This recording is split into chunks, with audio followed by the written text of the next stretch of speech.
What's going on, Dodgers Nation? Doug McCain here. You can follow me on Twitter and Instagram at DMac_LA. Quick reminder for the latest Dodgers news and rumors all offseason long. Be sure to hit that subscribe button, hit that notification bell, and if you want to see us post even more Dodgers content, smash that like button. And as always, I want your takes down below in the comment section. This one should be good. Should the Dodgers consider signing Carlos Correa? I want all your takes on this one down below in the comment section. And for all latest Dodgers news, head over to DodgersNation.com.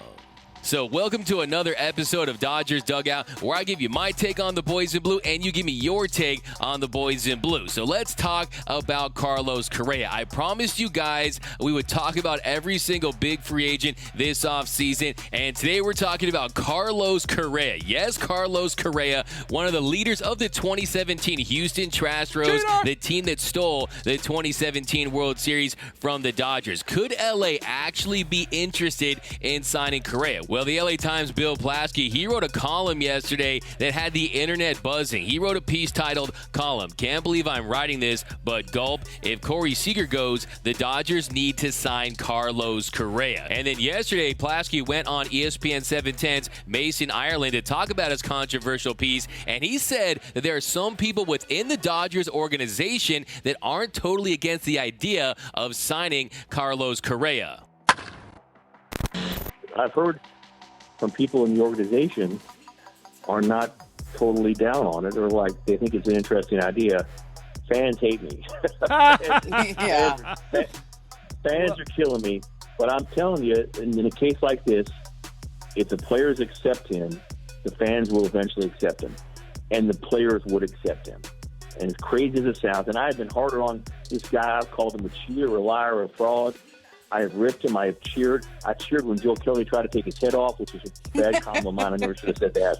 I've gone overboard in ripping this guy, but in seeing what what the landscape is now, and seeing how it's amazing how he's taken more abuse than any player that I've ever seen, and he's going to take it his whole career, and he has the best year ever.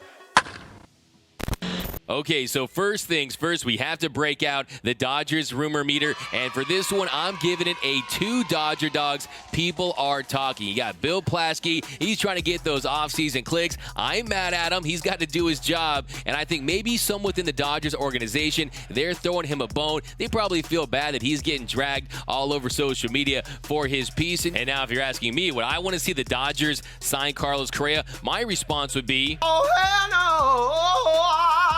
And look, in most cases, I try to separate the emotional side from the business side of baseball, but I just don't think I could talk myself into seeing Carlos Correa in a Dodgers uniform. Just look at this picture. It feels like nightmare fuel to me because it would trigger me. Every time I would see Carlos Correa, I would have flashbacks of that 2017 World Series that was stolen from the Dodgers. That should have been a full 162-game World Series. Clayton Kershaw wouldn't have to suffer through all the backlash from that, all the criticism that he's had to endure through the years. To me, he would have won the World Series MVP, and Carlos Correa was a big benefactor of the sign stealing that year. And yes, he is a really good player, and the numbers do back that up. Last year, he had a 134 WRC plus, an 850 OPS. He had a career-high 26 home runs, but he still hasn't been able to match the success of that 2017 trash can banging season. Back in 2017, he was just 22 years old. He posted that career-high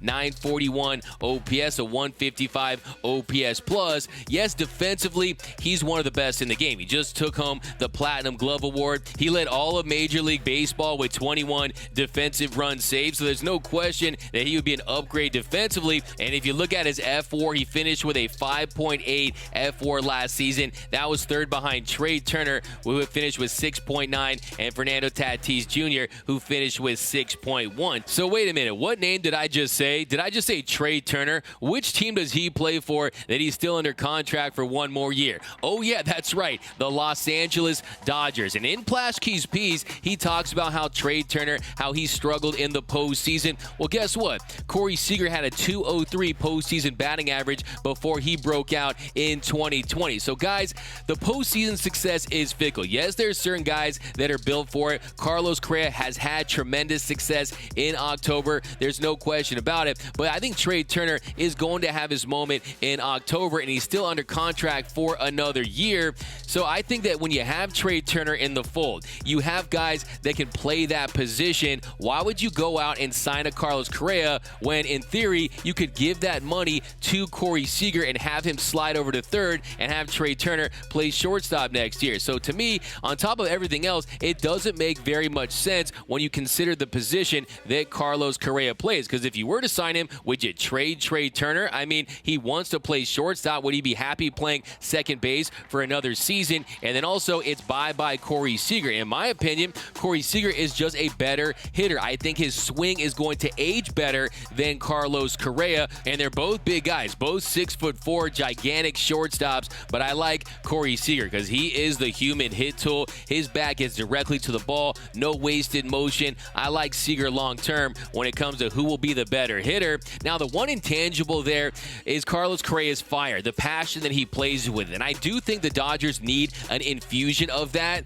It's just not from Carlos Correa, in my opinion. I mean, it'd be any player but a former Houston Astro. That's kind of where I draw the line. If the Dodgers were to go that route, that'd be full NWO. They would be going to the dark side, I think, because, look, imagine a Dodger fan. Imagine if he rocked the 2017 World Series ring to the clubhouse one day. How about his interactions with Cody Bellinger? Didn't he basically tell Cody Bellinger to shut the F up a few years ago? If you don't know the facts, then you gotta shut And as you guys know, I've done my very best to move past what happened in 2017. And look, at this point, I am at peace with it. But I think if the Dodgers were to sign Carlos Correa, I think I'd be triggered. I think I would have a relapse. And look, it doesn't mean I don't respect him as a player. It doesn't mean I don't think he's actually really good for Major League Baseball. Look, baseball needs these personalities. They need the villains. And the way he's leaned into it, I respect that about Carlos Correa. I just don't want to see him on the Los Angeles Dodgers. I'd rather see him on the New York Yankees, which I've heard a lot of people talking. Some of my peeps have told me that the Yankees will be heavily in the mix with him. So we'll see. I think he really fits New York. And it was rumored that the Astros offered Correa a 5-year, $160 million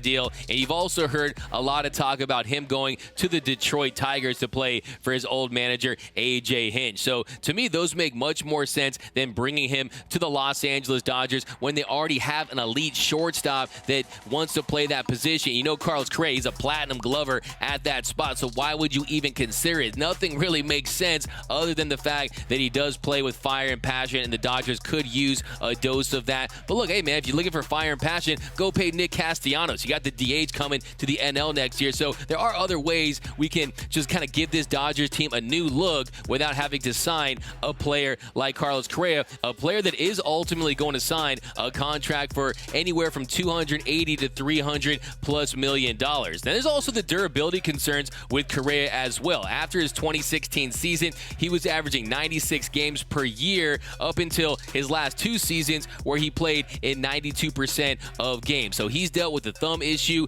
a chronic back problem that I think is potentially a red flag. So it's not like he's had a pure, clean bill of health. So I think that's something that I would also consider. But ultimately, for me, in the words of the great Randy Jackson, it's a no from me, dog, when it comes to Carlos Correa on the Los Angeles Dodgers. I just couldn't talk myself into it. I mean, if it does happen, it would be nice to be able to boo him 81 games a year. And so for me, above all, at the end of the day, it's really about how expensive he would be. He would require a big bag, and I just don't think I would throw my money at Carlos Correa considering what the Dodgers already have and what they need to sign in the future. If he was a really cheap player, maybe I could talk myself into it, but considering his high price tag, he's going going to be a $300 million plus player potentially, that would be a no from me. Now, I asked you guys over on the Dodgers Nation Twitter account, would you want to see Carlos Correa in Dodger blue? And 13.8% of you said yes, and 86.2% said no. And that was with 4,641 votes. So there are some people that are interested in Correa, but most of you don't want him in LA. But let me know down below in the comment section, would you ever want to see the Dodgers sign Carlos Correa? Should they be interested in him? Do you believe Bill Plaschke that he says that there are people within the Dodgers organization that aren't against it? I want all your takes down below. My name is Doug McCain. You can follow me on Twitter and Instagram at DMac_LA. For all things Dodger baseball, be sure to subscribe to the Dodgers Nation YouTube channel. Hit that subscribe button, hit that notification bell, and if you want to see us post even more Dodgers content, smash that like button. For all latest Dodgers Nation merch, head over to gearup.la. Download the new Dodgers Nation app for my Android and iPhone users. And for all latest Dodgers news, head over to DodgersNation.com. And until next time, think blue, bleed blue, and I'm out.